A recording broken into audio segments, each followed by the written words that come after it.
বছৰি 3 লাখ টকা আহিলে চাকৰি কিয় লাগে? চাকৰি কৰিব নালাগে। চাকৰি কৰিব নালাগে। ই খেতি দিয়ে লাভ পাইছো আমি 3 লাখ হলি আৰু কি চাকৰি লাগে কি চাকৰি কৰিব লাগে? হয়, ষ্ট্ৰবেৰী খেতি কৰি অসমৰ এটা পৰিয়ালৰ মুখত বিৰিঙিছে হাঁহি। খেতিৰ জৰিয়তে বছৰি 3 লক্ষাধিক টকা উপাৰ্জন কৰা পৰিয়ালটোৱে এতিয়া ভাবিবলৈ লৈছে চাকৰি কিয় লাগে। ষ্ট্ৰবেৰী খেতি কৰা আমাৰ 6 বছৰ হ'ল। ইনকাম কেনে ধৰণৰ আপোনালোকৰ? ইনকাম বছৰত 3 লাখ মান আহে। বিক্ৰী কৰো আমাৰ এতিয়া বৰমাৰ নে নলবাৰী নে ৰঙিয়াৰ নে আৰু পাঠশালাৰ নে ইনকাম 3 লাখ মান হয়ে দে। চাকৰি কিয় কৰবা লাগে কৰবা নালাগে এনেকুৱা খেতি কৰিহে লাভ হয়। খেতি কৰিলে বেছি হয়, চাকৰিকৈ ওপৰত আহে। বছৰত 3 লাখ আহিলে আৰু কি লাগে চাকৰি কৰিব নালাগে নহয়। কষ্ট কৰে আমি গোটাই ঘৰখনৰ চলি পুলি গোটাই কষ্টই কৰে।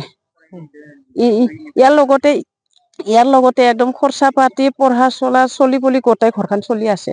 চাকৰি কৰিব নালাগে। চাকৰি কৰিব নালাগে। ই খেতি দিয়ে লাভ পাইছো আমি 3 লাখ হলি আৰু কি চাকৰি লাগে কি চাকৰি কৰিব লাগে।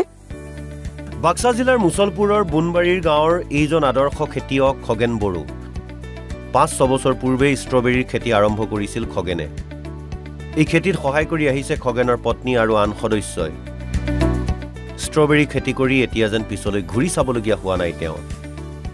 আৰু সেই খেতিক নিৰ্ভৰ কৰিয়েই সুন্দৰকৈ চলি আছে খগেন বড়োৰ পৰিয়ালটো। বৰ্তমান বেপাৰীৰ ওচৰত প্ৰতি কেজি ষ্ট্ৰবেৰী 400 টকা দৰত বিক্ৰী কৰি আছে তেওঁ। ষ্ট্ৰবেৰী খেতি কৰা মোৰ হেৰি হ'ল 6 বছৰত ভৰি দিলোঁ তেওঁ। ফাৰ্ষ্টতে মই এনেই 1000 পুলি আনি চাইছিলোঁ। 1000 পুলি আনি চাওঁতে যেনেকৈ লাভৱানৰ খেতিটো দেখা পালোঁ। নেক্সট বছৰত 2000 বাঢ়াই দিলোঁ। নেক্সট বছৰত 2000 আৰু লাভৱান হৈছোঁ। ঠিকে জানো ইয়াৰ মাৰ নাযায় তাৰমানে বস্তুটো লাভৱানৰ হেৰিটো থাকিয়ে। সেইটো কাৰণে সেনেকৈ বাঢ়াই এইবাৰ 3500 ৰোৱা গৈছে।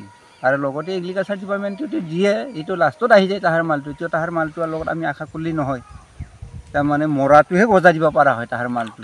এতিয়া মই হাউলিৰ পৰা একদম ৰঙিয়া লাগি মই ভাঙাং তাৰমানে হাউলি পাঠশালা টিহু নলবাৰী ইপিনে আৰু ৰঙিয়া সেইকেইটাত মই ভাগাই দিওঁ তাৰমানে দোকান হ'ল ফল মূলৰ দোকানত।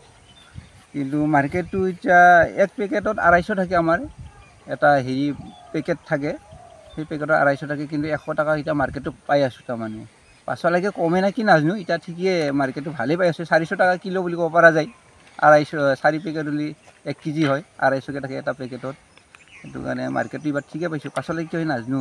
ষ্ট্ৰবেৰীৰ খেতিটো মোৰ বহুত আছে ক'ব গ'লে। এতিয়া এই খুলি মাহৰ খেতিটো যেনিবা বেহাৰ আছে আৰু যেনিবা তৰমুজ আছে, কবি আছে। কবিটো 1 চালান কাটা হৈয়ে গ'ল বন্ধাকবি। এতিয়া নুমলাকৈ ওলকবি দিয়া গৈছে আৰু হালধীয়া ফুলকবিটো দিয়া গৈছে আৰু বেগুন কালাৰৰ ফুলকবিটো দিয়া গৈছে। সেইটো দিয়া গৈছে। আৰু অন্যান্য খেতি আৰু বাৰিষাৰ খেতিটো থাকে কি জিকা কেৰেলা পটল পানীলাও সেইগিলা তিয়ঁহ সেইগিলা চব থাকে। সেইটো খেতি কৰি বাক্সাৰ খগেন বড়ো এতিয়া আন 10 জনৰ বাবে আদৰ্শ হৈ পৰিছে।